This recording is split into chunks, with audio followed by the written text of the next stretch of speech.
ਸਾਖ ਸੰਗਤ ਜੀ ਗੁਰੂ ਘਰ ਦਰਸ਼ਨਾਂ ਤੋਂ ਬਾਅਦ ਆਓ ਸ਼ੁਰੂ ਕਰਦੇ ਹਾਂ ਅੱਜ ਦੀ ਧਰਮ ਵਿਚਾਰ।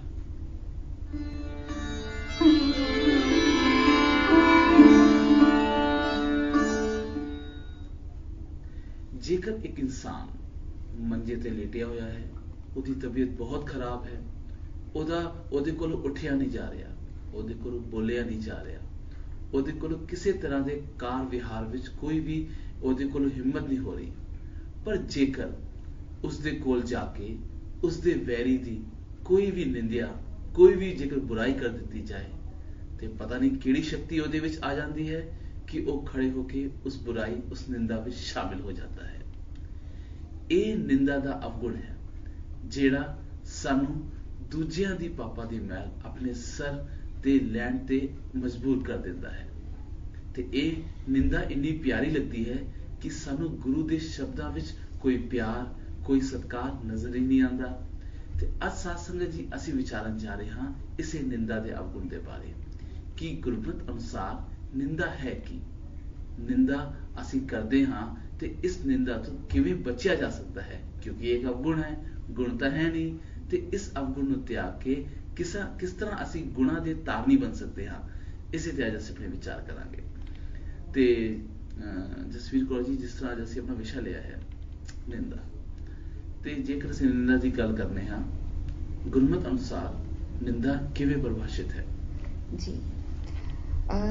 ਗੁਰਮਤ ਅਨੁਸਾਰ ਅਸੀਂ ਗੁਰਬਾਣੀ ਤੋਂ ਨਿੰਦਾ ਬਾਰੇ ਸੋਝੀ ਪ੍ਰਾਪਤ ਕਰਦੇ ਹਾਂ, ਤੇ ਪਰ ਇਸ ਤੋਂ ਪਹਿਲਾਂ ਗੁਰਬਾਣੀ ਤੋਂ ਪਹਿਲਾਂ ਜਿਹੜੀ ਸਾਨੂੰ ਸਮਾਜ ਦੱਸਦਾ ਹੈ ਕਿ ਨਿੰਦਾ ਕੀ ਹੈ ਜੀ। ਸਮਾਜ ਦੀ ਨਜ਼ਰਾਂ ਵਿੱਚ ਨਿੰਦਾ ਕੀ ਹੈ ਕਿ ਬਸ ਕਿਸੇ ਦਾ ਦੋਸ਼ ਕੱਢਣਾ। ਹੁਣੇ ਤੁਸੀਂ ਦੱਸ ਰਹੇ ਸੀ ਕਿ ਅਸੀਂ ਉਹਦੇ ਵਿੱਚ ਕਿੰਨੇ ਚਸਕੇ ਲੈਂਦੇ ਹਾਂ, ਕਿੰਨਾ ਸਾਨੂੰ ਸਵਾਦ ਹੁੰਦਾ ਹੈ ਕਿ ਭਾਵੇਂ ਸਰੀਰਕ ਰੂਪ ਵਿੱਚ ਅਸੀਂ ਬੜੇ ਨਿਰਬਲ ਹਾਂ, ਰੋਗੀ ਹਾਂ, ਤਾਂ ਵੀ ਸਾਨੂੰ ਕਿਸੇ ਦਾ ਅਵਗੁਣ ਅਗਰ ਦੇਖਣ ਦਾ ਨਜ਼ਰ ਮਿਲ ਜਾਏ ਤੇ ਫਿਰ ਅਸੀਂ ਉਸ ਦੇ ਵਿੱਚ ਚਸਕੇ ਲੈਂਦੇ ਹੋਏ ਕੋਈ ਢਿੱਲ ਨਹੀਂ ਪਾਉਂਦੇ ਹਾਂ। ਤੇ ਨਿੰਦਾ ਨੂੰ ਅਗਰ ਅਸੀਂ ਇੱਕ ਖੋਲ ਕੇ ਦੇਖੀਏ ਅਸਲੀਅਤ ਵਿੱਚ ਕਿ ਨਿੰਦਾ ਕਰਦੇ ਕਿਦੀਆਂ, ਜਿਹਨੇ ਮੇਰੇ ਨਾਲ ਕਦੀ ਕੋਈ ਚੰਗਾ ਨਹੀਂ ਕੀਤਾ। ਤੇ ਨਿੰਦਾ ਦੇ ਨਾਲ ਹੀ ਇੱਕ ਲਫ਼ਜ਼ ਗੁਰਬਾਣੀ ਦਿੰਦੀ ਹੈ ਉਸਤਤ ਵੀ, ਤੇ ਉਹਦੇ ਵਿੱਚ ਉਸਤਤ ਤੇ ਨਿੰਦਾ ਦੋਨੋਂ ਇਕੱਠੇ ਆਉਂਦੇ ਨੇ ਜ਼ਿਆਦਾਤਰ। ਤੇ ਉਹਦੇ ਵਿੱਚ ਕੀ ਹੋਇਆ, ਮਤਲਬ ਉਸਤਤ ਕਿਹਦੀ ਕਰਦੇ ਆ? ਜਿਹਨੇ ਮੇਰੇ ਵਾਸਤੇ ਕੋਈ ਭਲਾ ਕੰਮ ਕੀਤਾ ਹੈ, ਜਿਹਨੇ ਮੇਰੇ ਵਾਸਤੇ ਭਲਾ ਕੀਤਾ ਹੈ ਉਹਦੀ ਮੈਂ ਉਸਤਤ ਕਰਾਂਗਾ। ਪਰ ਜਿੰਨੇ ਕਦੀ ਮੇਰੇ ਵਾਸਤੇ ਭਲਾ ਨਹੀਂ ਕੀਤਾ, ਭਾਵੇਂ ਉਹਨੇ 4 ਭਲੇ ਕੀਤੇ ਸੀ ਪਰ ਇੱਕ ਛੱਡ ਦਿੱਤਾ, ਮਾੜਾ ਹੈ। ਸੋ ਉਸਤਤ ਨਿੰਦਾ, ਮੰਦਾ ਚੰਗਾ, ਇਹ ਦੋਨੋਂ ਲਫ਼ਜ਼ ਆਪਣਾ ਪਰਾਇਆ, ਇਹ ਸਾਨੂੰ ਗੁਰਬਾਣੀ 'ਚ ਆਮ ਮਿਲਦੇ ਨੇ। ਪਰ ਸਮਾਜ ਸਿਰਫ ਨਿੰਦਾ ਨੂੰ ਇੱਥੋਂ ਤੱਕ ਹੀ ਲੈਂਦਾ ਹੈ, ਸਰੀਰਕ ਤਲ ਤੱਕ। ਕਿਸੇ ਦੇ ਰੂਪ ਦੀ ਨਿੰਦਾ ਕਰ ਦੇਣੀ, ਕਿਸੇ ਦੇ ਧਨ ਦੀ ਕਰ ਦੇਣੀ, ਕਿਸੇ ਦੀ ਸ਼ੋਭਾ ਦੀ ਕਰ ਦੇਣੀ। ਪਰ ਜਦੋਂ ਅਸੀਂ ਗੁਰਬਾਣੀ ਰਾਹੀਂ ਨਿੰਦਾ ਸਮਝਣਾ ਚਾਹੁੰਦੇ ਹਾਂ ਕਿ ਗੁਰੂ ਪਾਤਸ਼ਾਹ ਸਾਨੂੰ ਨਿੰਦਾ ਬਾਰੇ ਕਿਹੜੀ ਸੋਝੀ ਬਖਸ਼ਦੇ ਨੇ, ਕਿਹੜਾ ਗਿਆਨ ਬਖਸ਼ਦੇ ਨੇ, ਤੇ ਉਹ ਅਸੀਂ ਇੱਕ ਸੁਖਮਨੀ ਸਾਹਿਬ ਦੇ ਵਿੱਚ ਸ਼ਲੋਕ ਹੈਗਾ। ਅਗਰ ਆਪ ਜੀ ਗੁਰਬਾਣੀ ਨੂੰ, ਸੁਖਮਨੀ ਸਾਹਿਬ ਨੂੰ ਦੇਖਣਾ ਜਰਾ ਧਿਆਨ ਨਾਲ, ਉਹਦੇ 'ਚ ਇੱਕ ਅਸ਼ਪਦੀ ਹੈ, 13 ਨੰਬਰ ਅਸ਼ਪਦੀ। ਉਹਦੇ ਸ਼ਲੋਕ ਵਿੱਚ ਗੁਰੂ ਪਾਤਸ਼ਾਹ ਕਹਿੰਦੇ ਨੇ, ਸੰਤ ਸ਼ਰਨ ਜੋ ਜਨ ਪਰੇ ਸੋ ਜਨ ਉਦਰਨ ਹਾਰ, ਸੰਤ ਕੀ ਨਿੰਦਾ ਨਾਨਕਾ ਬਹੁਰ ਬਹੁਰ ਅਵਤਾਰ। ਹੁਣ ਸ਼ਰਨ ਔਰ ਨਿੰਦਾ ਦੋ ਲਫ਼ਜ਼ ਇਕੱਠੇ ਆਏ ਨੇ। ਸੰਤ ਸ਼ਰਨ ਜੋ ਜਨ ਪਰੇ, ਸੰਤ ਕੀ ਨਿੰਦਾ ਨਾਨਕਾ। ਇਸਦਾ ਮਤਲਬ ਹੈ ਸ਼ਰਨ ਤੇ ਨਿੰਦਾ ਆਪਸ ਵਿੱਚ ਆਪੋਜ਼ਿਟ ਵਰਡ ਨੇ। ਕਿਵੇਂ? ਇਹੀ ਗੁਰਬਾਣੀ ਦੀ ਵਿਲੱਖਣਤਾ ਹੈ।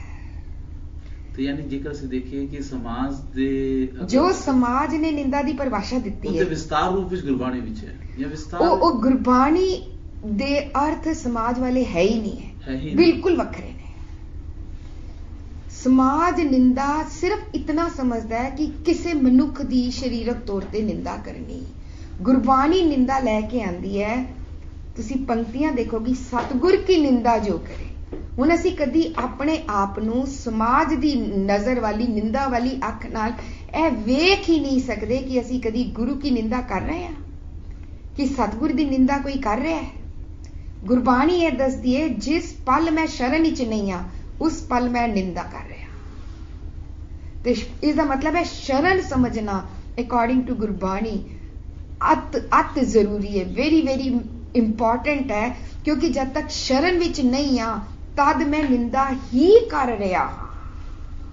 ਯਾਨੀ ਸਿਰਫ ਇੱਕ ਤੁਸੀਂ ਇਸ ਨਿੰਦਾ ਦੀ ਨਵੀਂ ਪਰਿਭਾਸ਼ਾ ਮੇਰੇ ਸਾਹਮਣੇ ਤਾਂ ਪੇਸ਼ ਖਾਸ ਕਰ ਕੀਤੀ ਹੈ ਕਿ ਸ਼ਰਨ ਵਿੱਚ ਨਾ ਜਾਣਾ ਨਿੰਦਾ ਹੈ। ਜੀ, ਗੁਰਬਾਣੀ ਕਹਿੰਦੀ ਹੈ ਸੰਤ ਸ਼ਰਨ। ਹੁਣ ਸ਼ਰਨ ਕੀ ਹੈ ਅਕੋਰਡਿੰਗ ਟੂ ਗੁਰਬਾਣੀ? ਸ਼ਰਨ ਗੁਰਬਾਣੀ ਕਹਿੰਦੇ ਨੇ ਸਤਿਗੁਰ ਆਇਓ ਸ਼ਰਨ ਤੁਹਾਰੀ। ਕਿਹਦੀ ਸ਼ਰਨ ਗਿਆ? ਸਤਿਗੁਰ ਦੀ ਜੀ, ਹੈ ਨਾ। ਪਹਿਲੇ ਮੈਨੂੰ ਪਤਾ ਹੋਣਾ ਚਾਹੀਦਾ ਫਿਰ ਸਤਿਗੁਰ ਕੀ ਹੈ। ਹੋਰ ਗੁਰਬਾਣੀ ਕਿਹਦੀ ਸ਼ਰਨ ਦੱਸਦੀ ਹੈ? ਅਬ ਹਮ ਚਲੀ ਠਾकुर पे हार जब हम शरण प्रभु की आई। शरण संत क्या है? फिर साढ़े से संत क्लीयर होना चाहिए, शरण क्लीयर होना चाहिए, ਤਾਂ ਮੈਨੂੰ ਪਤਾ ਲੱਗੇਗਾ ਕਿ ਮੈਂ ਨਿੰਦਾ ਤੋਂ ਛੁੱਟ ਸਕਦਾ ਹਾਂ।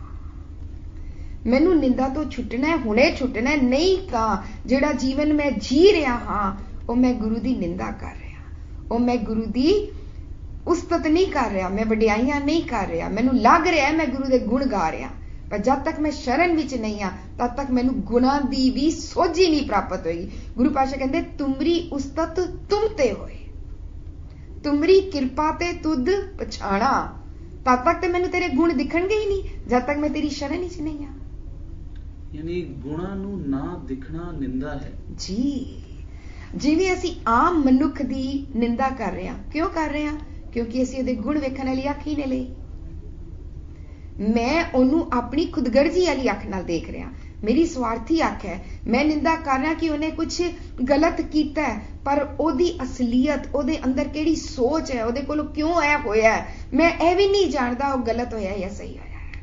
ਮੈਨੂੰ ਤੇ ਸਿਰਫ ਆਪਣੇ ਸਵਾਰਥ ਨੇ ਦਿਖਾਇਆ, ਮੇਰਾ ਭਲਾ ਨਹੀਂ ਹੋਇਆ।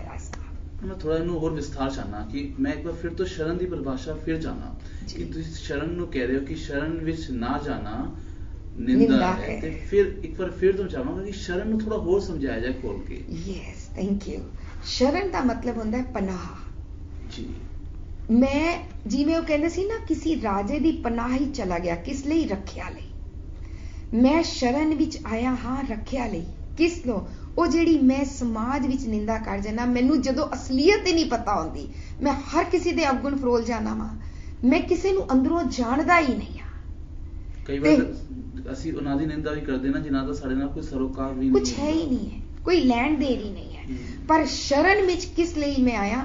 ਮੈਂ ਸਵਾਰਥੀ ਸੋਚ ਤੋਂ ਬਚਣ ਲਈ ਆਇਆ। ਸ਼ਰਨ ਦਾ ਮਤਲਬ ਆਪਣੀ ਖੁਦਗਰਜੀ ਵਾਲੀ ਅਕਲ, ਆਪਣੀ ਵਿਤਕਰੇ ਵਾਲੀ ਅਕਲ, ਕਾਮ ਕ੍ਰੋਧ ਲੋਭ ਮੋਹ ਹੰਕਾਰ ਤੋਂ ਵਿੱਚ ਇੰਡਲਜ ਕਰਨ ਵਾਲੀ ਅਕਲ ਤੋਂ ਰੱਖਿਆ ਕਰਾਉਣ ਲਈ ਮੈਂ ਤੇਰੀ ਸ਼ਰਨ ਵਿੱਚ ਆਇਆ। ਕਾਮ ਕ੍ਰੋਧ ਅਰ ਲੋਭ ਮੋਹ ਬਿਨਸ ਜਾਏ ਆ ਮੇਰ ਨਾਨਕ ਪ੍ਰਭ ਸ਼ਰਨਾਗਤੀ ਕਰ ਪ੍ਰਸਾਦ ਗੁਰਦੇ। ਮੈਂ ਕਿਹੜੀ ਸ਼ਰਨ, ਕਿਸ ਲਈ ਸ਼ਰਨ ਲਈ ਹੈ? ਵਿਕਾਰਾਂ ਤੋਂ ਬਚਣ ਲਈ। ਮੈਨੂੰ ਵਿਕਾਰ ਤੰਗ ਕਰਦੇ ਨੇ ਤੇ ਮੈਂ ਉਸ ਤੇਰੇ ਕੋਲੋਂ ਗੁਰੂਦੇਵ, ਗੁਰੂ ਤੇਰੇ ਹੱਥ ਵਿੱਚੋਂ ਉਹ ਪ੍ਰਸਾਦ ਲੈਣਾ ਹੈ, ਉਹ ਕਿਰਪਾ ਲੈਣੀ ਹੈ। ਇੱਥੇ ਆਪਣੀ ਮੱਤ ਵਿੱਚ ਕਿਰਪਾ ਹਰ ਵੇਲੇ ਰੱਖਣੀ ਹੈ ਤਾਂ ਕਿ ਮੇਰੀ ਮੱਤ ਤੋਂ ਇਹ ਕਾਮ ਕ੍ਰੋਧ ਲੋਭ ਮੋਹ ਹੰਕਾਰ ਸਦਾ ਲਈ ਦੂਰ ਰਹਿਣ। ਉਹਨੂੰ ਕਹਿੰਦੇ ਨੇ ਸ਼ਰਨ, ਉਹਨੂੰ ਕਹਿੰਦੇ ਨੇ ਅਬ ਹਮ ਚਲੀ। ਅਬ ਮਤਲਬ ਹੁਣ ਮੈਨੂੰ ਰਿਅਲਾਈਜ਼ ਹੋ ਗਿਆ, ਹੁਣ ਮੈਨੂੰ ਇਸ ਪਲ ਰਿਅਲਾਈਜ਼ ਹੋ ਗਿਆ ਕਿ ਮੈਂ ਸ਼ਰਨ ਵਿੱਚ ਨਹੀਂ ਆ, ਕਿਉਂਕਿ ਮੇਰੇ ਕੋਲੋਂ ਇਹ ਹੋ ਜਾਂਦੇ ਨੇ। ਮੇਰੇ ਵਰਗੀ ਮਾਂ ਕਹਿੰਦੀ ਮੈਂ ਗੁੱਸਾ ਕਰਨਾ ਨਹੀਂ ਚਾਹੁੰਦੀ, ਤੁਸੀਂ ਗੱਲ ਹੀ ਐਸੀ ਕਰਦੇ ਹੋ ਕਿ ਗੁੱਸਾ ਹੋ ਜਾਂਦਾ ਹੈ। ਉਹ ਗੁੱਸਾ ਚੜਾ ਦਿੰਦਾ ਹੈ, ਕੋਈ ਨਹੀਂ ਚੜਾਉਂਦਾ, ਅੰਦਰ ਹੈਗਾ ਸੀ, ਉਹਨੇ ਤੇ ਬਸ ਦਿਖਾਇਆ ਤੇਰੇ ਅੰਦਰ ਕਿਵੇਂ ਪ੍ਰਗਟ ਹੋ ਕੇ ਨਿਕਲਦਾ ਹੈ। ਸੋ ਸ਼ਰਨ ਵਿੱਚ ਰਹਿਣ ਲਈ ਪ੍ਰਭੂ ਦੀ ਮੱਤ ਚਾਹੀਦੀ ਹੈ। ਜੀ, ਆਪਣੀ ਮੱਤ ਨੂੰ ਤਿਆਗਣਾ ਪੈਂਦਾ ਹੈ। ਆਪਣੀ ਮੱਤ, ਸੋ ਆਪਣੀ ਮੱਤ ਤੋਂ ਆਪਣੀ ਰੱਖਿਆ ਕਰਾਣਾ ਸ਼ਰਨ ਹੈ। ਆਪਣੀ ਮੱਤ ਤੋਂ, ਆਪਣੀ ਮਤਲਬ ਆਪਣੇ ਮਨ ਦੀ, ਆਪਣੇ ਇੰਦਰੀਆਂ ਦੀ। ਜਿਹੜੇ ਮੇਰੇ ਮਨ ਔਰ ਇੰਦਰੇ ਬਾਹਰ ਦਾ ਇਨਫਲੂਐਂਸ ਲੈਂਦੇ ਨੇ, ਆਊਟਰ ਇਨਫਲੂਐਂਸ ਲੈਂਦੇ ਨੇ, ਹਮੇਸ਼ਾ ਐਕਸ਼ਨ ਦੇ ਬਾਅਦ ਰਿਐਕਸ਼ਨ ਕਰਦੇ ਨੇ। ਯਾਨੀ ਇੱਥੇ ਗੱਲ ਹੋਰ ਨਿਕਲ ਕੇ ਆਉਂਦੀ ਹੈ ਕਿ ਨਿੰਦਾ ਮਨ ਦਾ ਹੀ ਵਿਸ਼ਾ ਹੈ। ਜੀ, ਨਿੰਦਾ ਮਨ ਕਰਦਾ ਹੈ, ਇੰਦਰੇ ਦੇਖਦੇ ਨੇ ਕਮੀ, ਪਰ ਕਦੋਂ? ਜਦੋਂ ਸਤਿਗੁਰ ਦੀ ਮੱਤ ਨਾਲ ਜੁੜੇ ਨਹੀਂ ਹੁੰਦੇ। ਉਹਦੀ ਵਿਵੇਚਨਾ ਆਪਣੇ ਅਨੁਸਾਰ ਨਾਲ, ਆਪਣੇ ਹਿਸਾਬ ਨਾਲ ਕਰਦਾ ਹੈ। ਹਾਂ, ਤੇ ਉਸ ਵੇਲੇ ਅਸੀਂ ਗੁਰੂ ਦੇ ਜਿਹੜੀ ਦਿੱਤੀ ਹੋਈ ਮੱਤ ਹੈ, ਗੁਰੂ ਦੇ ਗੁਣਾਂ ਦੇ ਅਨੁਸਾਰ ਕਿਸੇ ਦੇ ਗੁਣਾਂ ਦੀ ਅਸੀਂ ਪਰਖ ਨਹੀਂ ਕਰਦੇ, ਕਰ ਹੀ ਨਹੀਂ ਸਕਦੇ। ਜਦੋਂ ਅਸੀਂ ਮਨ ਕੀ ਮਾਤੀ ਚ ਅਸੀਂ ਕੇਵਲ ਆਪਣੀ ਖੁਦਗਰਜੀ ਵਿੱਚ ਰਹਿੰਦੇ ਹਾਂ ਤਾਂ ਹੀ ਗੁਰੂ ਪਾਤਸ਼ਾਹ ਕਹਿੰਦੇ ਨਾ ਫਰੀਦਾ ਬੁਰੇ ਦਾ ਭਲਾ ਕਰ। ਹੁਣ ਇਸ ਨੂੰ ਅਸੀਂ ਅਗਰ ਖੋਲ ਕੇ ਦੇਖੀਏ, ਕਿਉਂਕਿ ਸਾਡੇ ਕੋਲ ਸਮਾਂ ਸੀ ਕਿ ਛੋਟੀ ਛੋਟੀ ਪੰਕਤੀ ਲੈਂਦੇ ਆ ਵੀ ਫਰੀਦਾ ਬੁਰੇ ਦਾ ਭਲਾ ਕਰ, ਇਸ ਦਾ ਮਤਲਬ ਹੈ ਸਾਹਮਣੇ ਵਾਲਾ ਬੁਰਾ ਤੇ ਮੈਂ ਭਲਾ, ਇਹ ਤੇ ਹੰਕਾਰ ਹੋ ਗਿਆ। ਤੇ ਉਹ ਬੁਰਾ ਕਿਉਂ ਹੈ? ਕਿਉਂਕਿ ਉਹਨੇ ਮੇਰੀ ਕੋਈ ਖੁਦਗਰਜੀ ਪੂਰੀ ਨਹੀਂ ਕੀਤੀ, ਫਿਰ ਤੇ ਸਵਾਰਥ ਹੋ ਗਿਆ। ਫਿਰ ਗੁਰੂ ਪਾਤਸ਼ਾਹ ਫਰੀਦਾ ਬੁਰੇ ਦਾ ਭਲਾ ਕੀ ਕਹਿ ਰਹੇ ਨੇ? ਗੁਰੂ ਪਾਤਸ਼ਾਹ ਕਹਿੰਦੇ ਨੇ ਬੁਰਾ ਭਲਾ ਤਿੱਚਰ ਆਖਦਾ ਜਿੱਚਰ ਹੈ ਦੁਹ ਮਾਏ। ਤੂੰ ਬੁਰਾ ਭਲਾ ਤਦ ਤੱਕ ਕਹਿੰਦਾ ਰਹਿਣਾ ਜਦ ਤੱਕ ਤੇਰੇ ਕੋਲ ਦੋ ਵੇਖਣ ਵਾਲੀ ਨਜ਼ਰ ਹੈ, ਦੋ ਵੇਖਣ ਵਾਲੀ ਮੱਤ ਹੈ। ਤੇ ਗੁਰੂ ਦੀ ਮੱਤ ਇੱਕ ਸੁਭਾਅ, ਉਹਨੂੰ ਹੀ ਸੱਚ ਕਹਿੰਦੇ ਨੇ, ਉਹਨੂੰ ਹੀ ਸੰਤ ਕਿਹਾ। ਸੰਤ ਕੌਣ ਹੈ? ਅਕੋਰਡਿੰਗ ਟੂ ਗੁਰਬਾਣੀ, ਨਾਨਕ ਸੰਤ ਸੰਤ ਹਰ ਇੱਕੋ ਜਪ ਹਰ ਹਰ ਨਾਮ ਸੋਈ। ਸੰਤ ਤੇ ਕੇਵਲ ਪਰਮਾਤਮਾ ਹੈ। ਹੁਣ ਜਦੋਂ ਅਸੀਂ ਗੁਰਬਾਣੀ ਦਾ ਇਹ ਵਾਲਾ ਸ਼ਬਦ ਵੀ ਕੀਤਾ ਹੈ, ਸੰਤ ਸ਼ਰਨ ਜੋ ਜਾਣ ਪਰੇ, ਇਹ ਸੁਖਮਨੀ ਸਾਹਿਬ ਦੀ 13ਵੀਂ ਅਸ਼ਟਪਦੀ ਦਾ ਸ਼ਲੋਕ ਹੈ। ਹੁਣ ਇਸ ਦਾ ਮਾਇਨਾ ਕਿ ਸੰਤ ਕਿਹਨੂੰ ਕਿਹਾ ਹੈ ਗੁਰਬਾਣੀ ਨੇ, ਐਸੇ ਅਸ਼ਟਪਦੀ ਦਾ 8ਵਾਂ ਪਦਾ ਦੱਸਦਾ। ਉਹਦੇ ਚ ਕਹਿੰਦੇ ਨੇ ਸਭ ਘਟ ਤਿਸਕੇ ਉਹ ਕਰਨੇ ਹਾਰ, ਸਦਾ ਸਦਾ ਤਿਸਕੋ ਨਮਸਕਾਰ। ਇਸ ਦਾ ਮਤਲਬ ਹੈ ਜਿਹਦੇ ਸਾਰੇ ਘਟ ਨੇ ਉਹ ਸੰਤ ਹੈ। ਸੰਤ ਕੋਈ ਮਨੁੱਖ ਹੋ ਹੀ ਨਹੀਂ ਸਕਦਾ, ਕਿਉਂਕਿ ਕਿਸੇ ਦੇ ਸਾਰੇ ਘਟ ਨਹੀਂ ਹੈ। ਮਨੁੱਖਾਂ ਦੀ ਰਚਨਾ ਕਿਹਨੇ ਕੀਤੀ ਹੈ? ਸੰਤ ਨੇ, ਪਰਮਾਤਮਾ ਨੇ। ਫਿਰ ਅਗਲੀ ਪੰਕਤੀ ਚ ਖੋਲ ਕੇ ਦੱਸਦੇ ਨੇ ਪ੍ਰਭ ਕੀ ਉਸਤਤ ਕਰੋ ਦਿਨ ਰਾਤ। ਗੱਲ ਸੰਤ ਸ਼ਰਨ ਦੀ ਕੀਤੀ ਹੈ। ਸੰਤ ਸ਼ਰਨ, ਕਿਹੜੇ ਸੰਤ ਦੀ ਸ਼ਰਨ ਲੈ? ਪ੍ਰਭੂ ਸੰਤ ਦੀ ਸ਼ਰਨ ਲੈ, ਗੁਰੂ ਸੰਤ ਦੀ ਸ਼ਰਨ ਲੈ।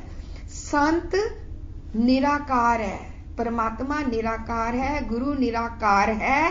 ਫਿਰ ਕੋਈ ਮਨੁੱਖ ਨਿਰਾਕਾਰ ਹੋ ਹੀ ਨਹੀਂ ਸਕਦਾ। ਨਿਰਾਕਾਰ ਉਹ ਹੁੰਦਾ ਹੈ ਜਿਹਦਾ ਆਦ ਅੰਤ ਨਹੀਂ ਹੁੰਦਾ, ਜਿਹਦਾ ਜੰਮਦਾ ਮਰਦਾ ਨਹੀਂ ਹੈ, ਜਿਹੜਾ ਅਬਿਨਾਸ਼ੀ ਹੈ। ਮਨੁੱਖ ਅਬਿਨਾਸ਼ੀ ਨਹੀਂ ਹੁੰਦਾ, ਉਹਨੇ ਜੰਮਣਾ ਵੀ ਹੈ, ਮਰਨਾ ਵੀ ਹੈ।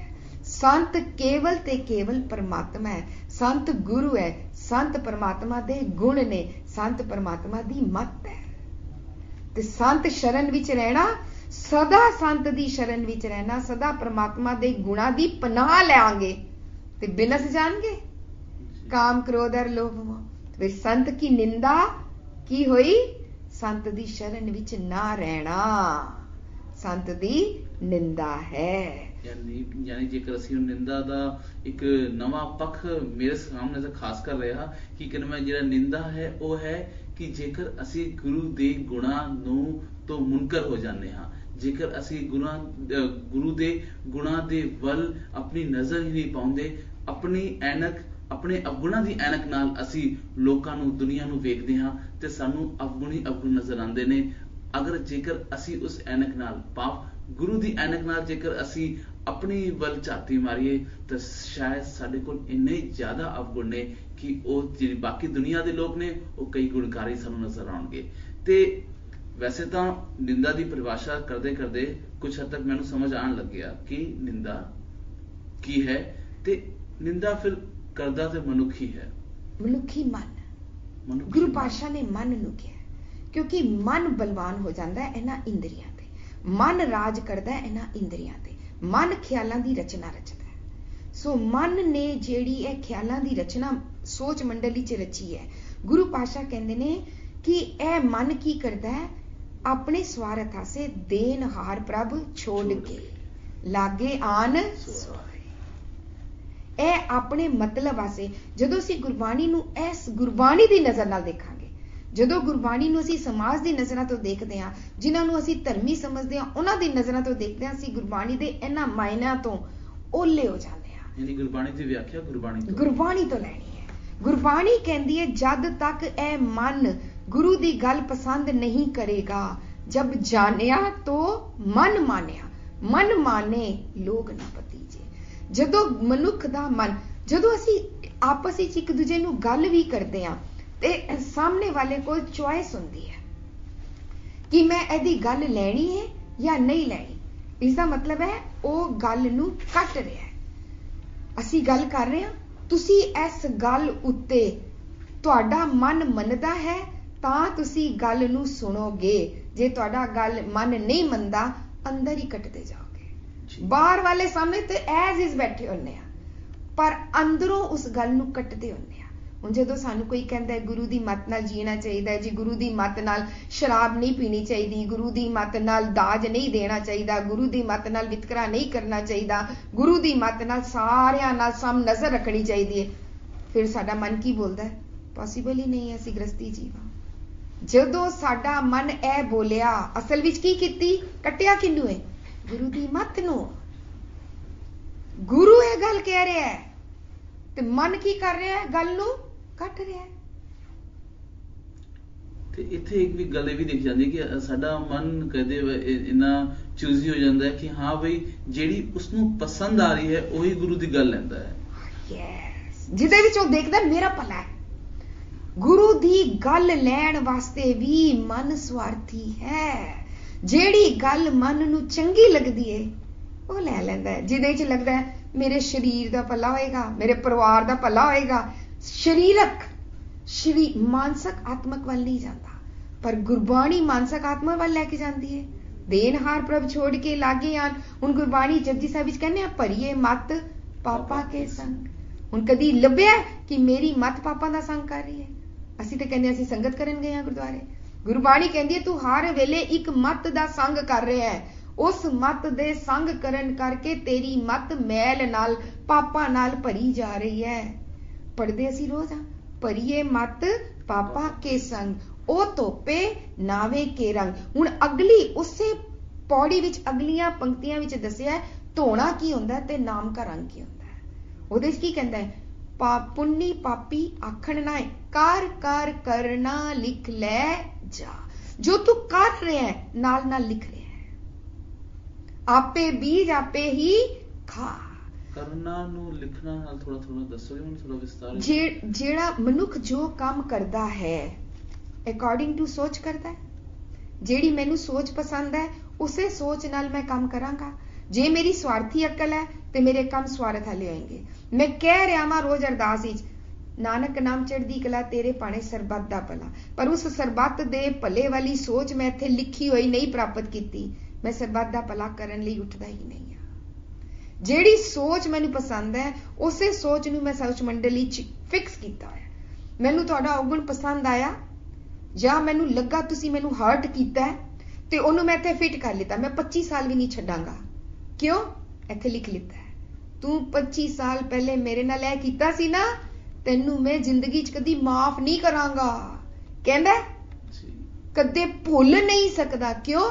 ਇੱਥੋਂ ਛੱਡਾਂਗਾ ਹੀ ਨਹੀਂ, ਮੈਂ ਕਦੇ ਭੁੱਲ ਹੀ ਨਹੀਂ ਸਕਦਾ। ਲਿਖ ਲਿੱਤਾ ਨਾ ਇੱਥੇ। ਜੋ ਮੈਂ ਕਰਦਾ ਜਾਂਦਾ ਹਾਂ ਤਾਂ ਹੀ ਤੇ ਗੁਰੂ ਪਾਤਸ਼ਾਹ ਕਹਿੰਦੇ ਨੇ ਇਹ ਜਿਹੜੀ ਮਨਮੁਖ ਦੀ ਮੱਤ ਹੈਗੀ ਉਹਦਾ ਕੌਣ ਹੈ? ਮਨਮੁਖ ਦੇ ਹੀ ਭਰਮ ਪਤਾਰਾ। ਉਹਦਾ ਤੇ ਰਾਜਾ ਭਰਮ ਹੈ। ਇਹ ਮਨ ਰਾਜਾ ਬਣਿਆ ਹੋਇਆ ਹੈ। ਮਨ ਨੇ ਜਬ ਲਗ, ਇਹ ਕਹਿੰਦਾ ਹੈਗਾ ਕੋਈ ਬੈਰੀ ਮੀਤ ਹੈ ਤਬ ਲਗ ਨੈਚਲ ਨਾਹੀ ਜੀਤ। ਤਾਂ ਹੀ ਗੁਰੂ ਪਾਤਸ਼ਾਹ ਕਹਿੰਦੇ ਨੇ ਜਾਂ ਕਹਿ ਮਨ ਲਾਗਾ ਪ੍ਰਭ ਮੀਠਾ। ਜਿਹਦੇ ਮਨ ਨੂੰ ਇਹ ਦੇਨਹਾਰ ਪ੍ਰਭ ਛੋੜ ਕੇ ਵਾਲੀ ਜਿਹੜੀ ਅਸ਼ਪਦੀ ਹੈ ਉਹਦੇ ਪਹਿਲੇ ਪਦੇ ਦੀ ਆਖਰੀ ਲਾਈਨ ਵਿੱਚ ਕਹਿੰਦੇ ਨੇ ਜਾ ਕੇ ਮਨ ਲਾਗਾ ਪ੍ਰਭ ਮੀਠਾ ਸਰਬ ਸੁਖ ਤਾਹੂ ਮਨ। ਫਿਰ ਜਿਹਦੇ ਮਨ ਨੂੰ ਪ੍ਰਭੂ ਮਿੱਠਾ ਲੱਗਾ, ਜਿਹਦੇ ਮਨ ਨੂੰ ਪ੍ਰਭੂ ਦੀ ਮੱਤ ਮਿੱਠੀ ਲੱਗੀ, ਦੇਨਹਾਰ ਪ੍ਰਭੂ ਛੱਡਿਆ ਨਹੀਂ ਹੈ। ਮਿੱਠਾ ਲੱਗਿਆ ਇਸ ਕਰਕੇ ਛੱਡਿਆ ਨਹੀਂ ਹੈ। ਛੱਡਿਆ ਕਿ ਕਿਉਂ ਹੈ? ਜਦੋਂ ਅਸੀਂ 12 ਮਾਝ ਰਾਗ ਜੀ ਪੜ੍ਹਦੇ ਆ ਉਹਦੇ ਚ ਕਹਿੰਦੇ ਨੇ ਜਗ ਜੀਵਨ ਪੁਰਖ ਤਿਆਗ ਕੇ। ਕਿਨੇ ਤਿਆਗਿਆ? ਮਨ ਗੁਣ ਤਿਆਗਦਾ ਹੈ। ਮਨ ਨੂੰ ਗੁਣ। ਸਾਨੂੰ ਕੋਈ ਕਹੇ ਛੱਡ ਯਾਰ ਕ੍ਰੋਧ ਕਿਉਂ ਕਰ ਰਿਹਾ ਹੈ, ਤੈਨੂੰ ਨਹੀਂ ਪਤਾ ਮੇਰੇ ਨਾਲ ਕੀ ਬੀਤੀ ਹੈ, ਕੱਟਦਾ ਜੀ। ਇਸ ਦਾ ਮਤਲਬ ਹੈ ਕ੍ਰੋਧ ਮੈਂ ਛੱਡ ਨਹੀਂ ਸਕਦਾ। ਉਸ ਵੇਲੇ ਮਨ ਹਾਵੀ ਹੈ ਸਾਡੇ ਕਰਮਾਂ ਤੇ, ਸਾਡੀ ਸੋਚ ਤੇ, ਸਾਡੇ ਇੰਦਰੀਆਂ ਤੇ। ਸਾਡੇ ਇੰਦਰੀਆਂ ਨੂੰ ਮਜਬੂਰ ਕਰ ਦਿੰਦੀ ਹੈ ਮਨ ਕੀ ਮਤ। ਫਿਰ ਇੰਦਰੀ ਤੇ ਬਾਹਰ ਦਾ ਪ੍ਰਭਾਵ ਮਿੰਟ ਚ ਲੈਂਦੇ ਨੇ ਨਾ। ਇੰਦਰੀਆਂ ਨੇ ਦ੍ਰਿਸ਼ਟਮਾਨ ਦਾ ਪ੍ਰਭਾਵ ਲੈਣਾ। ਸੋ ਗੁਰੂ ਪਾਤਸ਼ਾਹ ਨਿੰਦਾ ਵਾਲੇ ਸੁਭਾਅ ਨੂੰ ਉੱਪਰ ਉੱਠਣ ਲਈ ਕਹਿ ਰਹੇ ਨੇ। ਜਦੋਂ ਗੁਰੂ ਪਾਤਸ਼ਾਹ ਕਹਿੰਦੇ ਸੰਤ ਸ਼ਰਨ ਜੋ ਜਨ ਪਰੇ ਸੋ ਜਨ ਉਦਰਨ ਹਾਰ। ਕਿੱਥੋਂ ਉਦਰੇਗਾ? ਅਗਲੀ ਪੰਕਤੀ ਕਹਿ ਰਹੀ ਹੈ ਨਿੰਦਾ ਤੋਂ। ਸੰਤ ਕੀ ਨਿੰਦਾ ਨਾਨਕਾ। ਨਿੰਦਾ ਦਿਖਾਏਗਾ ਕੌਣ? ਸੰਤ। ਕਿਹੜਾ? ਪਰਮਾਤਮਾ। ਗੁਰੂ ਸੰਤ ਦਿਖਾਏਗਾ ਤੂੰ ਨਿੰਦਾ ਕਰ ਰਿਹਾ ਹੈ, ਤੇਰੀ ਮੱਤ ਪਾਪਾਂ ਨਾਲ ਭਰ ਰਹੀ ਹੈ, ਇਸ ਕਰਕੇ ਆਪੇ ਬੀਜ ਆਪੇ ਹੀ ਖਾ। ਕਹਿੰਦੇ ਨਾ ਤੂੰ ਕਿੱਕਰ ਬੀਜੇਗਾ ਤੇ ਕਿੱਕਰ ਖਾਏਗਾ, ਦਾਖਾਂ ਬੀਜੇਗਾ ਦਾਖਾਂ ਖਾਏਗਾ, ਫੁੱਲ ਬੀਜੇਗਾ ਫੁੱਲ। ਕੰਡਾ ਹੋਮੇ ਕੰਡਾ ਹੈ, ਕੰਡਾ ਬੀਜਿਆ ਤੇ ਕੰਡਾ ਹੈ ਨਾ। ਕਿੰਨੇ ਕੋ ਹੋਮੇ ਦਿੱਤੀ ਮੈਨੂੰ? ਸਾਡੇ ਮਨ ਨੇ। ਸਾਡਾ ਮਨ ਬਲਵਾਨ ਹੋ ਗਿਆ। ਹੋਮੇ ਕੀ ਹੈ? ਮੈਂ ਕਰਤਾ। ਜਦੋਂ ਇਹ ਸਮਝਦਾ ਹੈ ਪਰਮਾਤਮਾ ਕਿਧਰੇ ਦੂਰ ਹੈ, ਪਰਮਾਤਮਾ ਨੂੰ ਤੇ ਕਹਿੰਦਾ 7ਵੇਂ ਅਸਮਾਨ ਤੇ ਬੈਠਾ ਹੈ, ਹਰ ਵੇਲੇ ਤੇ ਪਰਮਾਤਮਾ ਨੂੰ ਨੇੜੇ ਸਮਝਦਾ ਹੀ ਨਹੀਂ ਹੈ। ਤੇ ਜਦੋਂ ਪਰਮਾਤਮਾ ਨੇੜੇ ਨਹੀਂ ਹੈ ਤੇ ਕੰਮ ਕੌਣ ਕਰ ਰਿਹਾ ਹੈ? ਮਨ ਕਰਤਾ। ਮਨ ਮਰਜ਼ੀਆਂ ਕੀ ਨੇ ਜੀ? ਮਰਜ਼ੀ ਦਾ ਖਾਣਾ ਹੈ, ਮਰਜ਼ੀ ਦਾ ਪਾਣਾ ਹੈ, ਮਰਜ਼ੀ ਦਾ ਜਗ੍ਹਾ ਜਾਣਾ ਹੈ, ਮਰਜ਼ੀ ਦੇ ਬੋਲ ਬੋਲਨੇ ਨੇ, ਮਰਜ਼ੀ ਦਾ ਦਾਜ ਦੇਣਾ ਹੈ, ਮਰਜ਼ੀ ਦੇ ਰੀਤ ਰਿਵਾਜ ਨਿਭਾਣੇ ਨੇ, ਮਰਜ਼ੀ ਦੇ ਧਾਰਮਿਕ ਕਰਮ ਕਾਂਡ ਕਰਨੇ ਨੇ। ਮਰਜ਼ੀ ਕਿਹਨੇ ਬਣਾਈ? ਮਨ ਮਰਜ਼ੀ। ਗੁਰੂ ਪਾਤਸ਼ਾਹ ਫਿਰ ਮਨਮੁਖ ਕਿਉਂ ਕਹਿੰਦੇ ਨੇ? ਜਿਹਦੇ ਤੇ ਆਪਣੇ ਮਨ ਦੀਆਂ ਮਰਜ਼ੀਆਂ ਪ੍ਰਧਾਨ ਨੇ। ਗੁਰੂ ਪਾਤਸ਼ਾਹ ਸੁਖਮਨੀ ਸਾਹਿਬ ਵਿੱਚ ਕਹਿੰਦੇ ਨੇ ਰਹਿਤ ਅਵਰ ਕਛ ਅਵਰ ਕਮਾਵਤ, ਰਹਿਣੀ ਕੁਝ ਹੈ ਕਰਦਾ ਕੁਝ ਹੈ, ਸੰਗ ਸਹਾਈ ਸੋ ਆਵੇ ਨਾ ਚੀਤ, ਜੋ ਬਹਿਰਾਈ ਤਾਸਿਓ ਪ੍ਰੀਤ। ਜਿਹੜਾ ਸਹਾਇਤਾ ਕਰਦਾ ਹੈ ਉਹਦੇ ਨਾਲ ਤੇ ਚਿੱਤ ਲਾਂਦਾ ਹੀ ਨਹੀਂ, ਜਿਹੜਾ ਵੈਰ ਵਿਰੋਧ ਬਣਾਉਂਦਾ ਹੈ ਉਹਦੇ ਨਾਲ ਪ੍ਰੀਤ ਪਾਈ ਹੋਈ ਹੈ ਜੀ। ਇਹ ਕੀ ਇਹਦੀ ਨਿੰਦਾ। ਰਤਨ ਤਿਆਗ ਕੌਡੀ ਸੰਗ ਰਚੇ। ਰਤਨ ਕੀ ਹੈ? ਗੁਣ। ਗੁਣ ਨੂੰ ਹੀ ਅੱਗੇ ਕਹਿੰਦੇ ਨੇ ਸਾਚ ਛੋੜ ਝੂਠ ਸੰਗ ਮਚੇ। ਸੱਚ ਨੂੰ ਤੇ ਤੂੰ ਛੱਡਦਾ ਪਿਆ ਹੈ, ਸੱਚ ਨੂੰ ਤੇ ਤੂੰ ਤਿਆਗਦਾ ਪਿਆ ਹੈ। ਕਿਤੇ ਨਾ ਕਿਤੇ ਅਸੀਂ ਸੱਚ ਤੋਂ ਪਿੱਛੇ ਹੁੰਦੇ ਜਾਂਦੇ ਹਾਂ। ਨਿੰਦਾ ਦੇ ਪ੍ਰਕੋਪ ਦੇ ਕਾਰਨ ਅਸੀਂ ਇੰਨੇ ਜ਼ਿਆਦਾ ਉਹਦੇ ਵਿੱਚ ਘਿਰ ਜਾਂਦੇ ਹਾਂ ਨੇ, ਅਸੀਂ ਕਲਮੇ ਉਸ ਨਿੰਦਾ ਚਾਰੋਂ ਤਰਫ ਤੋਂ ਸਾਨੂੰ ਇਸ ਤਰ੍ਹਾਂ ਆਪਣੇ ਪ੍ਰਕੋਪ ਵਿੱਚ ਲੈ ਲੈਂਦੀ ਹੈ, ਜਿਸ ਨਾਲ ਅਸੀਂ ਗੁਣਾਂ ਦੀ ਜਿਹੜੀ ਗੱਲ ਹੈ ਉਹ ਤਾਂ ਸੁਣਦੇ ਹੀ ਨਹੀਂ, ਗੁਣਾਂ ਨੂੰ ਤਾਂ ਮਹਿਸੂਸ ਹੀ ਨਹੀਂ ਕਰਦੇ। ਸਾਡਾ ਮਨ ਨਿੰਦਾ ਨਾਲ ਇੰਨਾ ਜ਼ਿਆਦਾ ਮੈਲਾ ਹੋ ਜਾਂਦਾ ਹੈ ਕਿ ਜੇਕਰ ਸਾਡੇ ਸਾਹਮਣੇ ਪਰਮਾਤਮਾ ਰੂਪ ਵਿੱਚ ਹੀ ਕੋਈ ਆ ਜਾਏ ਤਾਂ ਅਸੀਂ ਉਹਨੂੰ ਵੀ ਨਿੰਦਣ ਲੱਗ ਪੈਂਦੇ ਹਾਂ। ਕਬੀਰ ਸਾਹਿਬ ਜੀ ਆਪਣੀ ਬਾਣੀ ਵਿੱਚ ਕਿਤੇ ਕਹਿ ਰਹੇ ਨੇ, ਨਿੰਦੋ ਨਿੰਦੋ ਮੋਕੋ ਲੋਕ ਨਿੰਦੋ। ਹੈਰਾਨੀ ਦੀ ਗੱਲ ਹੈ, ਲੋਕ ਆਪਣੀ ਨਿੰਦਾ ਤੋਂ ਤਾਂ ਇੰਨੇ ਜ਼ਿਆਦਾ ਕ੍ਰੋਧ ਵਿੱਚ ਆ ਜਾਂਦੇ ਨੇ ਕਿ ਉਹਨੂੰ ਮਾਰਨ ਤੱਕ ਨੂੰ ਤਿਆਰ ਹੋ ਜਾਂਦੇ ਨੇ, ਤੇ ਇਹ ਸੋਚਦੇ ਨੇ ਕਿ ਇਹ ਤਾਂ ਸਾਡਾ ਸਭ ਤੋਂ ਵੱਡਾ ਵੈਰੀ ਹੈ। ਪਰ ਇੱਕ ਤੁਕ ਵਿੱਚ ਤਾਂ ਇਹ ਆ ਗਿਆ, ਨਿੰਦੋ ਨਿੰਦੋ ਮੋਕੋ ਲੋਕ ਨਿੰਦੋ। ਤੇ ਜੇਕਰ ਅਸੀਂ ਸ਼ਬਦ ਵਿੱਚ ਪੜ੍ਹਨੇ ਹਾਂ ਤੇ ਉਹ ਕਵਿਤਾ ਸੀ ਤੇ ਇਹ ਕਹਿੰਦੇ ਨੇ ਕਿ ਨਿੰਦਾ ਜਿਹੜਾ ਨਿੰਦਕ ਹੈ ਉਹ ਸਭ ਤੋਂ ਵੱਡਾ ਮਿੱਤਰ ਹੈ। ਕਿਉਂ ਹੈ? ਇਹ ਜਾਣਨ ਦੀ ਕੋਸ਼ਿਸ਼ ਕਰਦੇ ਹਾਂ। ਤੇ ਜਸਵੀਰ ਕੌਰ ਜੀ, ਅਸੀਂ ਵਿਸ਼ੇ ਨੂੰ ਖੋਲ ਕੇ ਪਰਿਭਾਸ਼ਿਤ ਕਰਦੇ ਹੋਏ ਨਿੰਦਾ ਨੂੰ ਇਹ ਸਮਝ ਗਏ ਕਿ ਨਿੰਦਾ ਇੱਕ ਮਨ ਦਾ ਵਿਸ਼ਾ ਹੈ। ਨਿੰਦਾ ਇੱਕ ਮਨ ਦਾ ਵਿਸ਼ਾ ਹੈ। ਨਿੰਦਾ ਸਾਨੂੰ ਇਸ ਤਰ੍ਹਾਂ ਆਪਣੇ ਚੌਗਿਰਦੇ ਦੇ ਵਿੱਚ ਲੈ ਲੈਂਦਾ ਹੈ ਕਿ ਤਾਂ ਕਿ ਅਸੀਂ ਕਿਸੇ ਦੇ ਗੁਣਾਂ ਵੱਲ ਨਜ਼ਰ ਪਾ ਪਾਉਂਦੇ। ਕਿਸੇ ਦੇ ਵਿਛੋੜ ਅਸੀਂ ਤੇ ਗੁਰੂ ਦੀ ਗੱਲ ਹੀ ਨਹੀਂ ਲੈ ਰਹੇ। ਅਸਲ ਵਿੱਚ ਅਸੀਂ ਨਿੰਦਾ ਇਸ ਸਬਜੈਕਟ ਤੋਂ, ਇਸ ਵਿਸ਼ੇ ਤੋਂ ਗੁਰਬਾਣੀ ਸਾਨੂੰ ਦੇ ਰਹੀ ਹੈ ਕਿ ਤੂੰ ਗੁਰੂ ਦੀ ਗੱਲ ਨਹੀਂ ਜਦੋਂ ਲੈ ਰਿਹਾ ਨਾ, ਅਸਲ ਵਿੱਚ ਤੂੰ ਪੁੱਠੇ ਰਾਹ ਤੇ ਜਾ ਰਿਹਾ, ਇਹ ਨਿੰਦਾ ਹੈ। ਤੇ ਤੁਸੀਂ ਜਿਹੜੀ ਦੱਸੀ ਸੀ ਸ਼ਰਨ ਦੀ ਗੱਲ, ਕਿ ਸ਼ਰਨ ਵਿੱਚ ਨਹੀਂ ਆ ਰਹੇ। ਸ਼ਰਨ ਦਾ ਮਤਲਬ ਆਪਣਾ ਮੂਲ ਪਛਾਣਨਾ, ਆਪਣਾ ਮੂਲ ਨਹੀਂ ਪਛਾਣ ਰਹੇ। ਤੇ ਹੁਣ ਇਹ ਜਿਹੜਾ ਅਸੀਂ ਜੀ ਹੁਣ ਐਸੇ ਨੂੰ ਹੀ ਅਸੀਂ ਕਬੀਰ ਜੀ ਦੇ ਸ਼ਬਦ ਨੂੰ, ਸਾਨੂੰ ਐਸੇ ਸ਼ਬਦ ਦਾ ਮੈਨਾ ਉਹੀਓ ਸਮਝ ਆਏਗਾ ਜਿਹਨੂੰ ਤੁਸੀਂ ਬਾਰ-ਬਾਰ ਕਹਿ ਰਹੇ ਹੋ ਕੁਝ ਨਵਾਂ। ਕਿਉਂਕਿ ਕਬੀਰ ਜੀ ਜਦੋਂ ਕਹਿ ਰਹੇ ਨੇ ਤੇ ਮਨ ਔਰ ਇੰਦਰੀਆਂ ਦੀ ਗੱਲ ਹੋ ਰਹੀ ਹੈ ਆਪਸ ਵਿੱਚ। ਨਿੰਦੋ ਨਿੰਦੋ ਮੋਕੋ ਲੋਗ ਨਿੰਦੋ, ਨਿੰਦਾ ਜਨ ਕੋ ਖਰੀ ਪਿਆਰੀ। ਅੱਗੇ ਕਹਿੰਦੇ ਨਿੰਦਾ ਬਾਪ ਨਿੰਦਾ ਮਹਿਤਾਰੀ, ਹੈ ਨਾ। ਹੁਣ ਨਿੰਦਾ ਮੇਰੀ ਬਾਪ ਹੈ ਤੇ ਨਿੰਦਾ ਮੇਰੀ ਮਾਂ ਹੈ। ਹੁਣ ਇੱਕ ਮਾਂ ਔਰ ਪਿਓ ਬੱਚੇ ਦੀ ਨਿੰਦਾ ਕਿਸ ਤਰੀਕੇ ਕਰਦੇ ਨੇ? ਉਹ ਬੱਚੇ ਦੇ ਅਵਗੁਣ ਦਿਖਾ ਕੇ ਬੱਚੇ ਨੂੰ ਸਵਾਰਦੇ ਨੇ, ਉਹਨੂੰ ਨਿੰਦਾ ਨਹੀਂ ਕਹਿੰਦੇ। ਹੁਣ ਜਦੋਂ ਮੈਨੂੰ ਗੁਰੂ ਦੀ ਮੱਤ ਮੇਰੇ ਲਈ ਮਾਂ ਬਣ ਜਾਂਦੀ ਹੈ, ਗੁਰੂ ਦਾ ਗੁਣ ਸੰਤੋਖ ਰੂਪੀ ਗੁਣ ਮੇਰਾ ਪਿਓ ਬਣ ਜਾਂਦਾ ਹੈ, ਤੇ ਉਹ ਮੈਨੂੰ ਮੇਰਾ ਆਪਾ ਪੜਚੋਲ ਕਰਵਾਉਂਦੇ ਨੇ ਨਾ, ਫਿਰ ਮੈਂ ਆਪਣੇ ਇੰਦਰੀਆਂ ਨੂੰ ਕਹਿਣਾ, ਉਹ ਮੇਰੇ ਇੰਦਰੀਓ ਮਨ ਕੀ ਮੱਤ ਪਿੱਛੇ ਨਾ ਲੱਗੋ।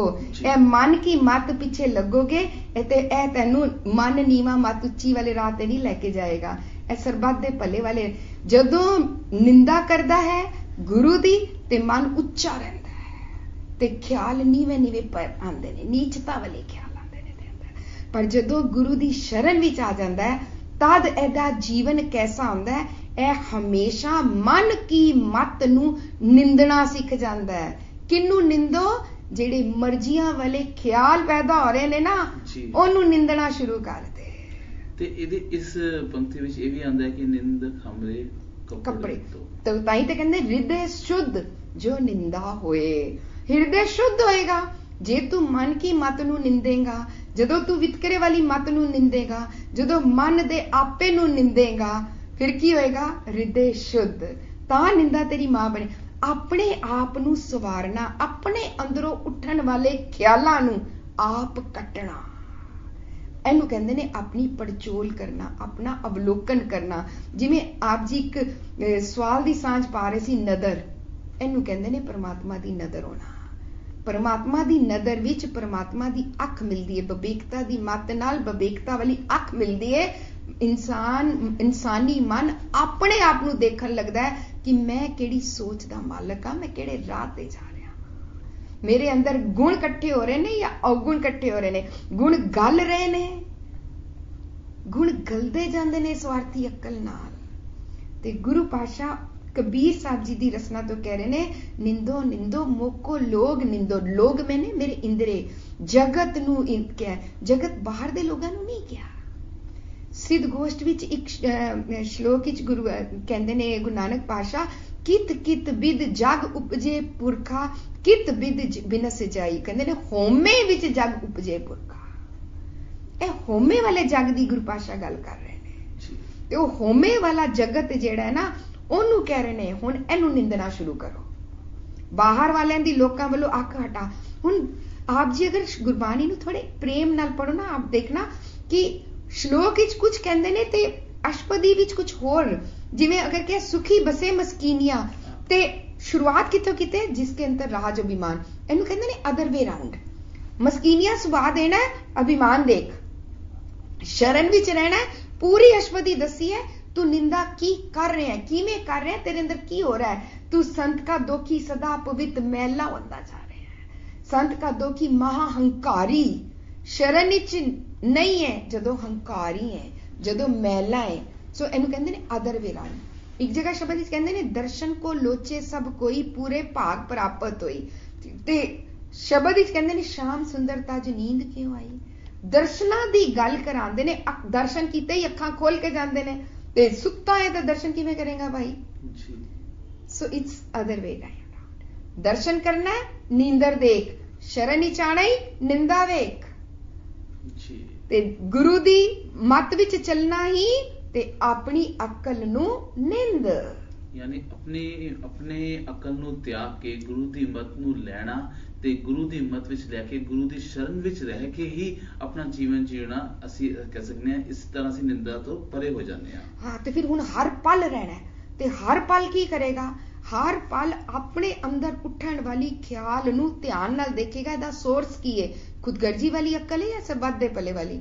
ਫਿਰ ਆਪਣੇ ਆਪ ਨੂੰ ਕ੍ਰਿਟਿਸਾਈਜ਼ ਕਰਨਾ ਇਜ਼ ਨਿੰਦਾ ਬਾਪ, ਨਿੰਦਾ ਮੈਂ ਤਾਰੀ ਜੀ। ਤੇ ਇੱਥੇ ਇੱਕ ਗੱਲ ਹੋਰ ਆ ਜਾਂਦੀ ਹੈ ਕਿ ਅਸੀਂ ਜਦ ਨਿੰਦਾ ਤੋਂ ਪਰੇਸ਼ਾਨ ਹੁੰਦੇ ਆ ਤੇ ਸਾਡੇ ਅੰਦਰ ਆਪਣੀ ਉਸਤਤ ਦੀ ਪਿਆਸ ਜਗਦੀ ਹੈ।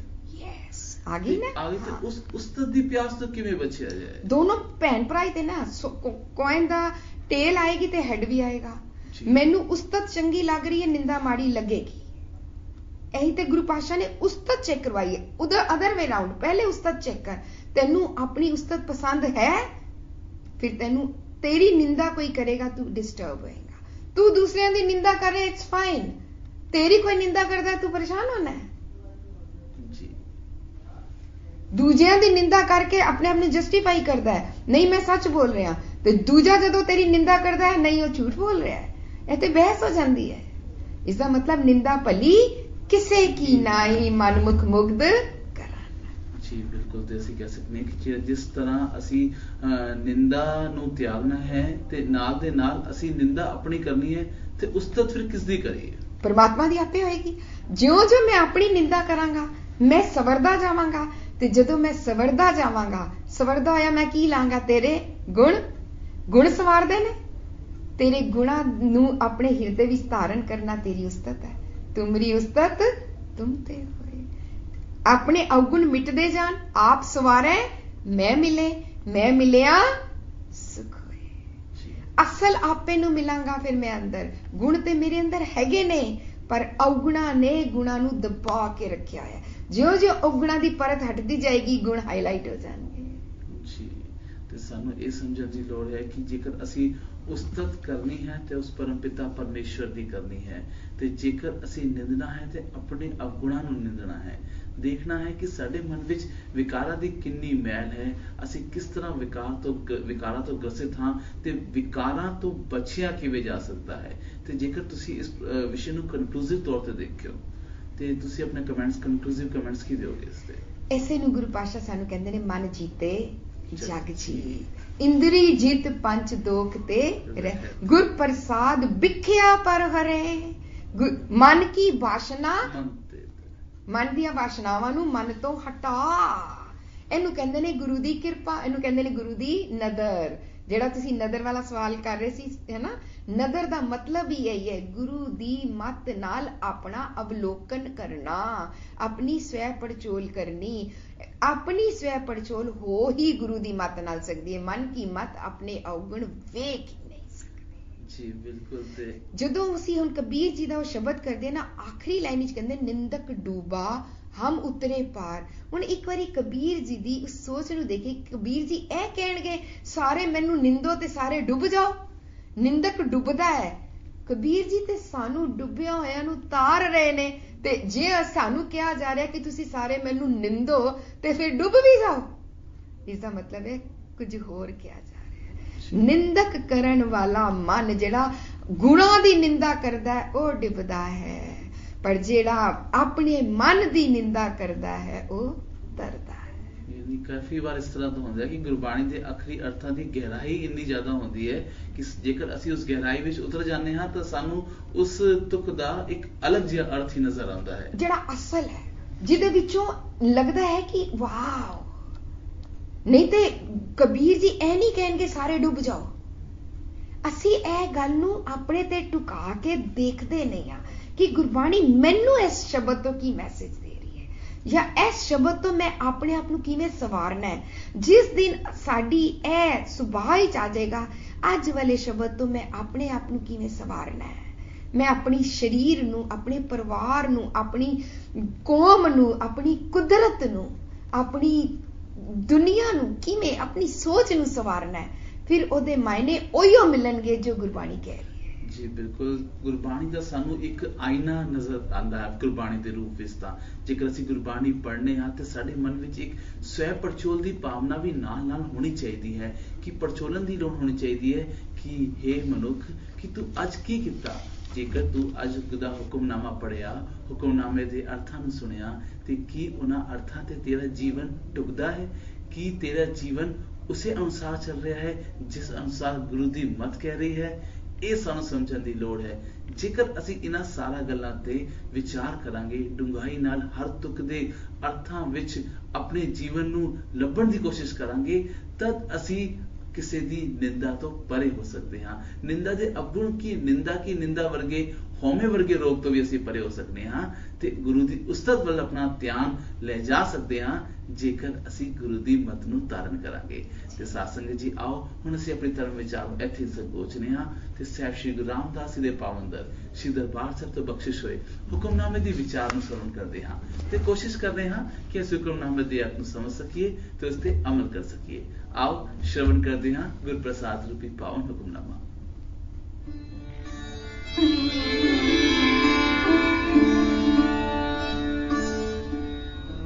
ਸਤਨਾਮ ਜੀ, ਵਾਹਿਗੁਰੂ ਵਾਹਿਗੁਰੂ ਵਾਹਿਗੁਰੂ ਜੀ। ਸ਼ਲੋਕ ਪਹਿਲਾ ਤੀਜਾ। ਨਾਨਕ ਗਿਆਨੀ ਜਗ ਜੀਤਾ ਸਭ ਕੋਏ। ਹੁਣੇ ਅਸੀਂ ਗੱਲ ਕਰ ਰਹੇ ਸੀ ਜਗ ਦੀ। ਜਗ ਇੰਦਰੀਆਂ ਰੂਪੀ ਜਗ ਕਿੰਨੇ ਜਿੱਤਿਆ? ਗਿਆਨੀ ਨੇ। ਗਿਆਨੀ ਕੌਣ ਹੋਇਆ? ਗੁਰੂ ਦੀ ਮੱਤ ਵਾਲਾ ਮਨ, ਜਿਹਨੂੰ ਗੁਰਬਾਣੀ ਕਹਿੰਦੀ ਹੈ ਪੈ ਕਾਹੂ ਕੋ ਦੇਤ ਨੈ ਪੈਮਾਨਤ ਆਨ। ਜਿਹੜਾ ਨਾ ਡਰਦਾ ਹੈ ਨਾ ਡਰਾਂਦਾ ਹੈ, ਉਹ ਗਿਆਨੀ ਹੁੰਦਾ ਹੈ। ਉਸ ਗਿਆਨੀ ਨੇ ਗੁਰੂ ਦੀ ਮੱਤ ਨਾਲ ਜੁੜੇ ਹੋਏ ਮਨ ਨੇ ਆਪਣੇ ਇੰਦਰੀਆਂ ਰੂਪੀ ਜਗ ਨੂੰ ਜਿੱਤ ਲਿਆ। ਨਾਮੇ ਕਾਰਜ ਸਿੱਧ ਹੈ, ਸਹਿਜੇ ਹੋਏ ਸੋਏ। ਇਹ ਵਾਲਾ ਕਾਰਜ ਉਹਦਾ ਸਿੱਧ ਹੋ ਗਿਆ। ਇੰਦਰੀਆਂ ਤੇ ਜਿੱਤ ਪ੍ਰਾਪਤ ਕਰਨ ਵਾਲਾ ਕਾਰਜ ਸਿੱਧ ਹੋਣਾ, ਮਿਥਿਆ ਨਾਹੀ ਰਸਨਾ ਪਰਸ ਵਾਲਾ ਕਾਰਜ। ਤਦ ਗੁਰਮਤ ਮਤ ਅਚਲ ਹੈ। ਗਿਆਨੀ ਕੋਲ ਕਿਹੜੀ ਮਤ ਹੈ?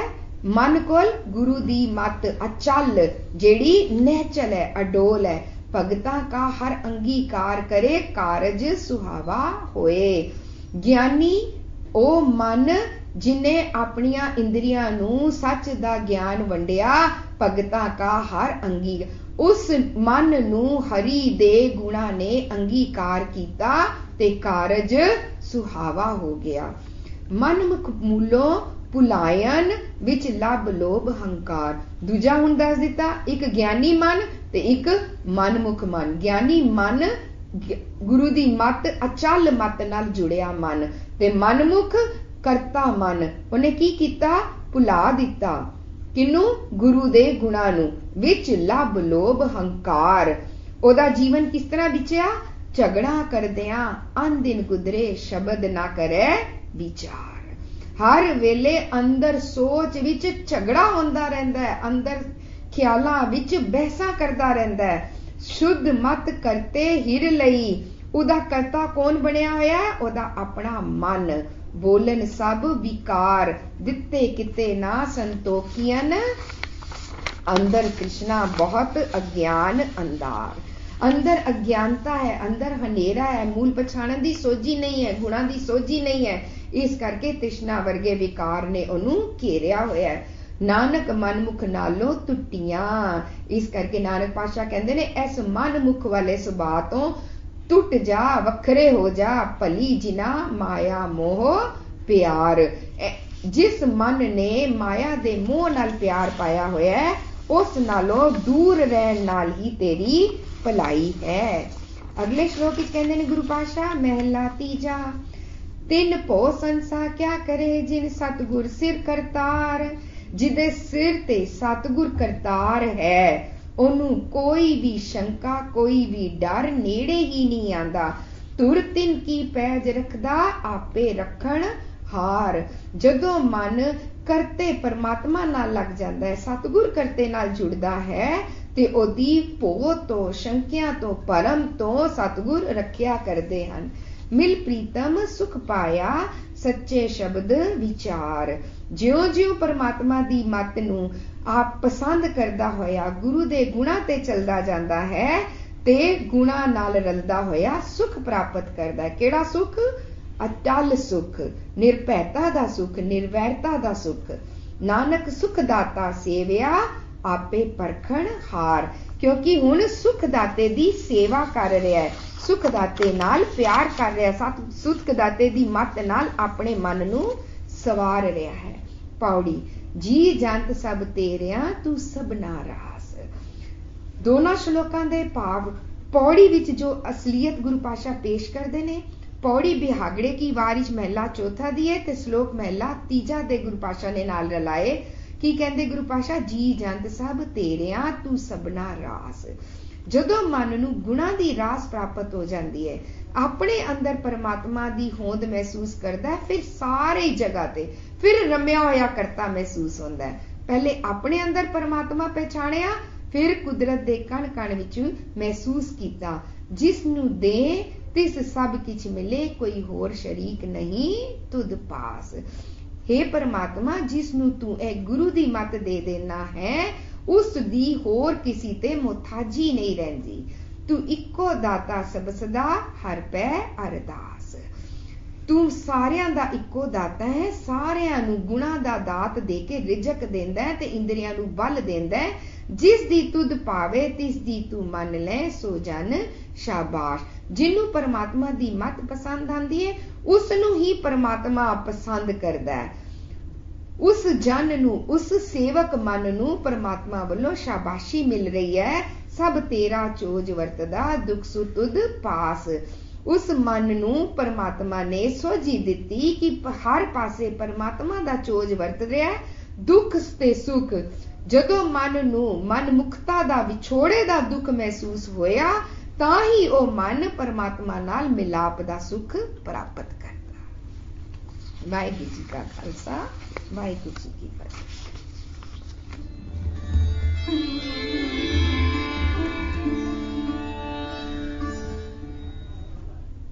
ਤੇ ਏਸੀ ਸਾਹਿਬ ਸ਼੍ਰੀ ਗੁਰੂ ਰਾਮਦਾਸ ਜੀ ਦੇ ਪਾਵਨ ਦਰਸ਼ੀ ਦਰਬਾਰ ਸਾਹਿਬ ਤੋਂ ਬਖਸ਼ਿਸ਼ ਹੋਏ ਹੁਕਮਨਾਮੇ ਦੀ ਵਿਚਾਰ ਅਸੀਂ ਕੋਸ਼ਿਸ਼ ਕਰਾਂਗੇ ਕਿ ਹੁਕਮਨਾਮੇ ਦੇ ਅਰਥਾਂ ਨੂੰ ਆਪਣੇ ਮਨ ਵਿੱਚ ਵਸਾ ਸਕੀਏ ਤੇ ਹੁਕਮਨਾਮੇ ਤੇ ਹੀ ਆਪਣਾ ਜੀਵਨ ਬਤੀਤ ਕਰੀਏ।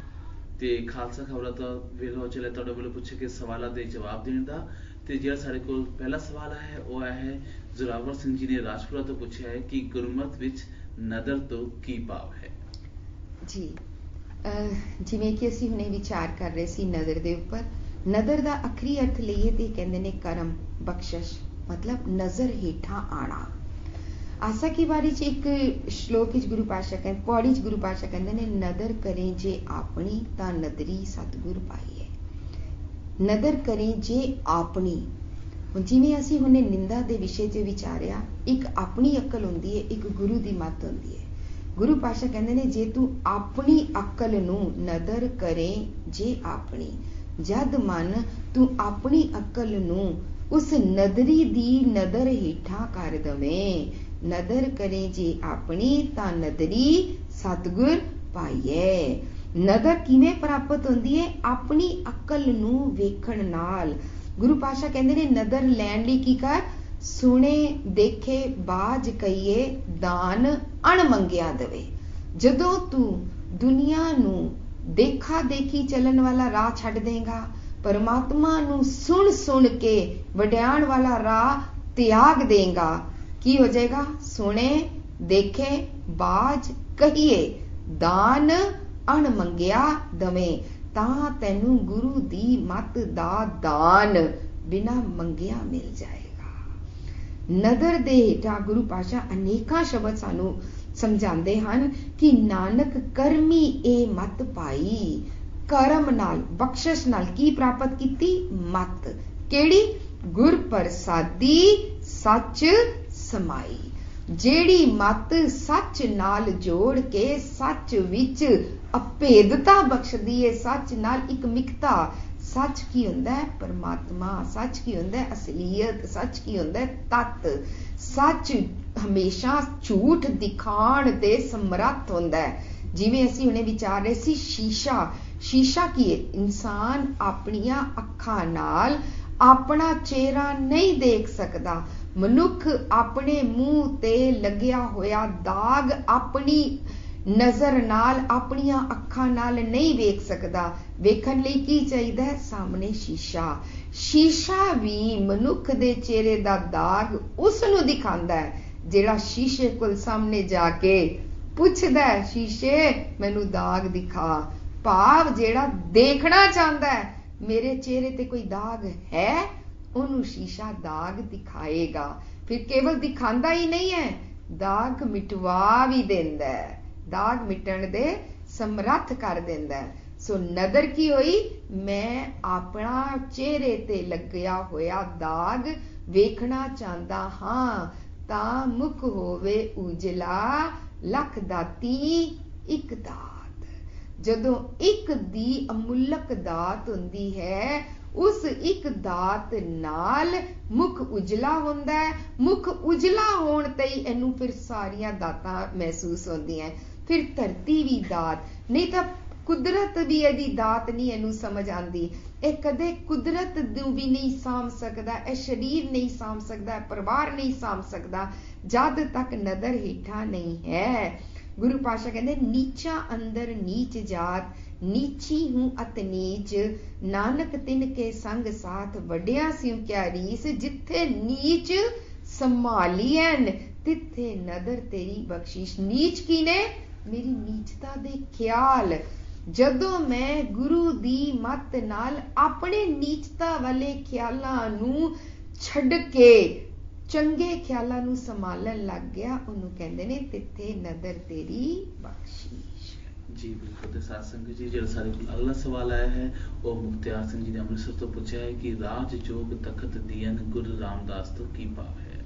ਜੀ ਅਸੀਂ ਜਦੋਂ ਹੁਣ ਗੁਰਬਾਣੀ ਨੂੰ ਦੇਖਦੇ ਹਾਂ ਤੇ ਗੁਰਬਾਣੀ ਵਿੱਚ ਇਹੀ ਵਿਲੱਖਣਤਾ ਹੈ ਕਿ ਸੰਸਾਰ ਵਿੱਚ ਦੋ ਅਕਲਾਂ ਮਸ਼ਹੂਰ ਸੀ ਕਿ ਜਾਂ ਤੇ ਪੂਰੇ ਰਾਜ ਮਾਣੋ, ਪੂਰੇ ਸੰਸਾਰੀ ਬਣ ਜਾਓ, ਜਾਂ ਪੂਰੇ ਜੋਗੀ ਬਣ ਜਾਓ ਗ੍ਰਸਤ ਤਿਆਗ ਕੇ। ਪਰ ਗੁਰੂ ਨਾਨਕ ਪਾਤਸ਼ਾਹ ਨੇ ਐਸਾ ਵਿਲੱਖਣ ਰਾਹ ਹਰੇਕ ਮਨੁੱਖ ਨੂੰ ਬਖਸ਼ਿਆ, ਰਾਜ ਜੋਗ ਦਾ ਰਾਹ। राज लीला तेरे नाम बनाई, जोग बनया तेरा कीर्तन गाई। राज जोग की हुंदा है? महान कोशिश राज जोग दे मीनिंग आप जी देखना।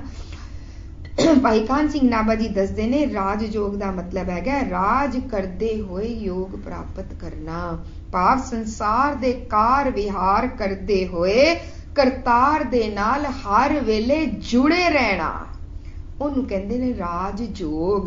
ਫਿਰ ਰਾਜ ਜੋਗ ਕਿਵੇਂ ਦਿੱਤਾ ਗੁਰੂ ਪਾਤਸ਼ਾਹ, ਉਹ ਵੀ ਬਖਸ਼ਦੇ ਨੇ। ਸੋ ਗੁਰਬਾਣੀ ਸਾਨੂੰ ਕਿਹੜੀ ਦਾਤ ਦਿੰਦੀ ਏ? ਪਹਿਲਾਂ ਸਾਨੂੰ ਸਾਡੇ ਮਨ ਨੂੰ ਦਿਖਾਉਂਦੀ ਏ, ਉਹਦੇ ਲੱਛਣ ਦਿਖਾਉਂਦੀ ਏ, ਉਹਦੇ ਨੁਕਸਾਨ ਦਿਖਾਉਂਦੇ, ਫਿਰ ਅਸਲੀਅਤ ਦੱਸਦੀ ਏ, ਅਸਲ ਤੰਦਰੁਸਤੀ ਕੀ ਏ, ਉਹ ਕੀ ਏ? ਸੱਚ। ਜਿਵੇਂ ਇੱਕ ਥਰਮਾਮੀਟਰ ਹੁੰਦਾ ਹੈ ਜਿਹਦੇ ਨਾਲ ਅਸੀਂ ਆਪਣਾ ਬਾਡੀ ਟੈਂਪਰੇਚਰ ਦੇਖਦੇ ਹਾਂ। ਸ੍ਰਿਸ਼ਟੀ ਵਿੱਚ ਹਰੇਕ ਦਾ, ਜਿਤਨੇ ਵੀ ਮਨੁੱਖ ਨੇ, ਭਾਵੇਂ ਗੋਰਾ ਹੈ, ਕਾਲਾ ਹੈ, ਅਮੀਰ ਗਰੀਬ ਕੋਈ ਵੀ ਹੈ, ਉਹਦਾ ਬਾਡੀ ਟੈਂਪਰੇਚਰ ਹਮੇਸ਼ਾ 98.4 ਹੋਏਗਾ। ਉੱਥੋਂ ਦੇਖ ਕੇ ਉਹ ਕੀ ਲੱਭੇਗਾ? ਮੈਨੂੰ ਕਿਹੜੀ ਬਿਮਾਰੀ ਹੈ। ਰਾਜ ਜੋਗ ਲਈ ਪਹਿਲੇ ਦੇਖਣਾ ਪਏਗਾ ਮੇਰਾ ਮਨ ਕੀ ਕਰ ਰਿਹਾ ਹੈ, ਮਨ ਨੂੰ ਕੀ ਪ੍ਰਾਪਤ ਹੋਇਆ ਹੈ। ਸੋ ਉਸ ਸੱਚ ਨੇ ਮੈਨੂੰ ਮੇਰੇ ਔਗਣ ਵਿਖਾਏ ਤਾਂ ਮੈਨੂੰ ਰਾਜ ਜੋਗ ਪ੍ਰਾਪਤ ਹੋਇਆ। ਗੁਰੂ ਪਾਤਸ਼ਾਹ ਕਹਿੰਦੇ ਨੇ ਅੰਦਰ ਰਾਜਾ ਤਖਤ ਹੈ, ਬੈਠਾ ਕਰੇ ਨਿਆਉ। ਤੇਰੇ ਹਿਰਦੇ ਵਿੱਚ ਇੱਕ ਤਖਤ ਹੈ, ਉੱਥੇ ਰਾਜਾ ਬੈਠਾ ਹੈ। ਕਿਹੜਾ? ਪਰਮਾਤਮਾ। ਕੀ ਕਰਦਾ ਹੈ? ਨਿਆਂ।